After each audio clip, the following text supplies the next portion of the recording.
ইসরায়েলের সবচেয়ে বড় মিত্র যুক্তরাষ্ট্র, অথচ তাদের মধ্যে কূটনৈতিক সম্পর্ক নিয়ে সম্প্রতি তৈরি হয়েছে অনিশ্চয়তা। এমনকি প্রেসিডেন্ট ট্রাম্প ইসরায়েল ইস্যুতে ওয়াশিংটনের নীতি পুনর্মূল্যায়নের ইঙ্গিত দিচ্ছেন, এমনটাও বলছেন অনেকে। শুধু তাই নয়, ইসরায়েলি প্রধানমন্ত্রী নেতানিয়াহু নিজেও রয়েছেন চরম রাজনৈতিক সংকটে। তার বিরুদ্ধে রয়েছে দুর্নীতির অভিযোগ, আর তা প্রমাণ হলে রয়েছে কারাবাসের ঝুঁকি। আবার চলতি বছর শেষে সাধারণ নির্বাচনেও নেতানিয়াহু হেরে যাবেন বলে আশঙ্কা করা হচ্ছে। এমন পরিস্থিতিতে ক্ষমতায় টিকে থাকতে লেবাননে ইসরায়েলি সামরিক অভিযান চালিয়ে যেতে চান নেতানিয়াহু।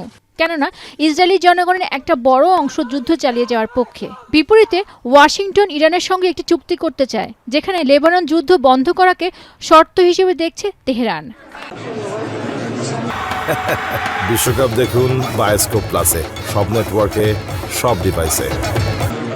এছাড়াও যুক্তরাষ্ট্রের সাম্প্রতিক এক জরিপ বলছে ক্রমশ ইসরায়েলের বিরুদ্ধে যাচ্ছে মার্কিন জনমত। এমনকি ট্রাম্পের মেক আমেরিকা গ্রেট অ্যাগেইন বা মাগা আন্দোলনের মধ্যেও সংশয় দেখা দিয়েছে। ট্রাম্পের এক সময়কার মিত্র মার্জরি টেইলর গ্রিন এবং সাবেক ফক্স টিভি উপস্থাপক টাকার কার্লসন দুজনে ইসরায়েলের প্রতি মার্কিন সমর্থনের তীব্র সমালোচনা করছেন। তাদের অভিযোগ, ইসরায়েল ট্রাম্পকে ইরান আক্রমণে প্ররোচিত করেছে এবং লেবাননের বিরুদ্ধে আরেকটি যুদ্ধের অজুহাতের ক্ষেত্র বানাচ্ছে। বিশ্লেষকরা বলছেন, প্রতিরক্ষা, প্রযুক্তি, কূটনৈতিক মর্যাদা সবকিছুর জন্য ইসরায়েল যুক্তরাষ্ট্রের ওপর নির্ভরশীল। অর্থাৎ তেল আবিবের অস্তিত্ব টিকে আছে ওয়াশিংটনের বদৌলতে।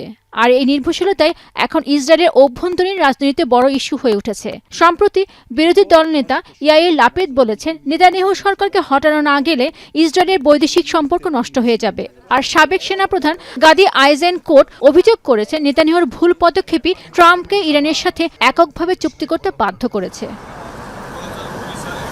এমন পরিস্থিতিতে এটা বলার অপেক্ষা রাখে না, ইসরায়েল আজ তার ইতিহাসে অন্যতম জটিল কূটনৈতিক সংকটের মুখে। ট্রাম্প প্রশাসনের কঠোর মনোভাব, মার্কিন জনমতের পরিবর্তন এবং ইরানের সাথে সম্ভাব্য চুক্তি, এই তিনটি বিষয় ইসরায়েলের ভবিষ্যৎ দিশা নির্ধারণ করবে বলে মনে করছেন বিশ্লেষকরা।